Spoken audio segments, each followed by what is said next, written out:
Kita mungkin sering melihat orang senang dan bergembira, akan tapi alangkah banyaknya kesenangan mereka adalah sesaat dan berakhir dengan kesusahan yang sepanjang masa. Akan tapi kesenangan yang diajarkan oleh baginda Nabi Muhammad adalah hakiki. Kesenangan yang diajarkan oleh Rasulullah adalah sesungguhnya. Bahkan kesenangan yang diajarkan oleh baginda Nabi adalah kesenangan yang berbatas, tapi kesenangan yang tidak ada batasnya. Dimulai dari saat kita hidup di dunia, ada kesinambungannya nanti saat kita berada dalam barzah hingga kelak di surga. Tapi kesenangan yang dihadirkan yang jauh daripada petunjuk bagi Nabi Muhammad adalah kesenangan sesaat yang membawa malaikat.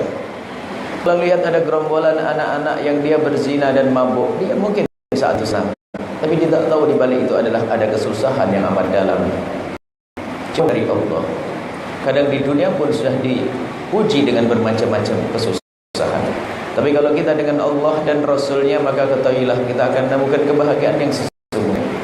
Dan alangkah banyaknya orang yang seolah-olah secara zahir dia adalah orang senang, diberi oleh Allah harta yang melimpah, kekayaan yang Masya Allah, tapi dia telah tidak diberi oleh Allah kesenangan batin.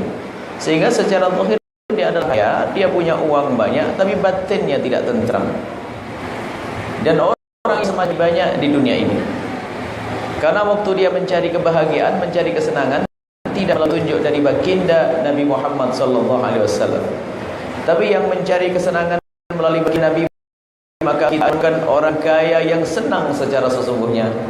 Bahkan di saat kekurangan pun dia tidak akan merasakan kesusahan, karena dia kenal Allah dan Rasulnya. Dia tidak akan merasa beban, tidak merasa berat menjalani hidup yang susah.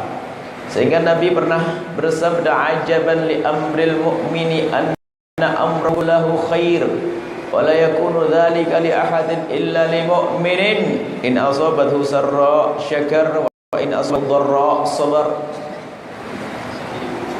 Sungguh mengherankan urusan orang yang beriman, semuanya baik-baik, dan ini tidak akan ada kecuali bagi orang yang beriman.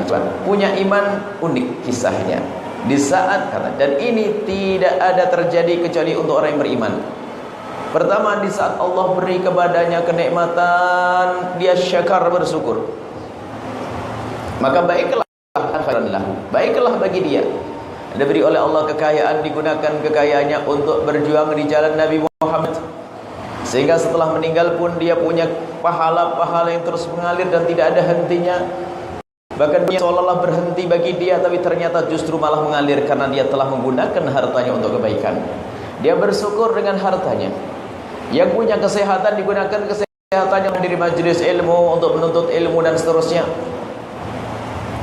Dan tidak asabatu dharra, kalau mendapatkan satu bencana musibah, dia tidak merasakan berat hati.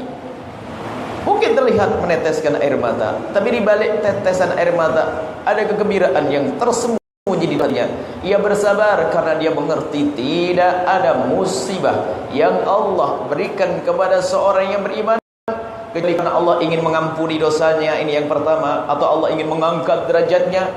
Bagaimana mengangkat derajat? Yang ketiga adalah Allah akan menyimpankan untuk orang tersebut pahala besar di akhirat nanti. Kalau sudah bicara tentang pahala di sana, di akhirat nggak bisa dikira-kira dengan kesenangan dunia. Maka lihat, ada orang yang pas-pasan tapi dia kenal Allah, dia tidak susah karena dia menemukan kebahagiaan sudah di dalam hatinya.